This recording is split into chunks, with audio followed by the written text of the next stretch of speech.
Ya, sebanyak 118 jemaah haji asal Kabupaten Nagan Raya yang tergabung dalam kloter 5 telah tiba di halaman Masjid Giok Nagan Raya pada Rabu malam. Kedatangan jemaah haji tersebut langsung disambut oleh keluarga dengan rasa penuh sukacita. 118 jemaah haji asal Nagan Raya yang tiba pada Rabu malam di halaman Masjid Giok ini langsung disambut penuh haru oleh keluarga yang telah menunggu sejak lama. Pulangnya jemaah menandakan usainya pelaksanaan ibadah haji tahun ini selama lebih dari 1 bulan sejak mereka berangkat. Jemaah haji juga mendapatkan paket berupa air zam-zam yang langsung diberikan oleh pihak terkait saat jemaah tiba.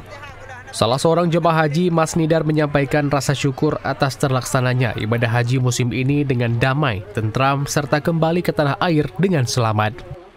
Alhamdulillah sangat menyenangkan tawaf. Ya alhamdulillah lah, karena kita bisa dekat dengan Ka'bah, bisa melihat Ka'bah langsung, terus kita bisa melihat kuburan Rasulullah. Jadi alhamdulillah senang luar biasa.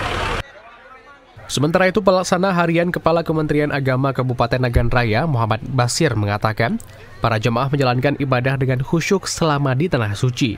Yang menambahkan dari total 118 jemaah haji asal Nagan Raya yang berangkat tidak terjadi kendala apapun dan para jemaah haji telah kembali dengan selamat.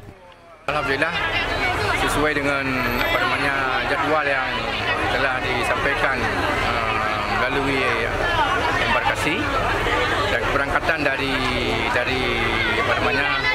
daripada Aceh tadi di asrama embarkasi itu tepat waktu.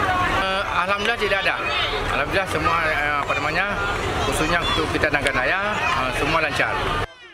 Kesuksesan pelaksanaan haji tahun ini diharapkan dapat menjadi poin penting agar ke depan Kabupaten Nagan Raya mendapatkan penambahan kuota haji, serta para jemaah haji yang telah menjalankan ibadah selama berada di Tanah Suci dapat menjadi contoh di kalangan masyarakat.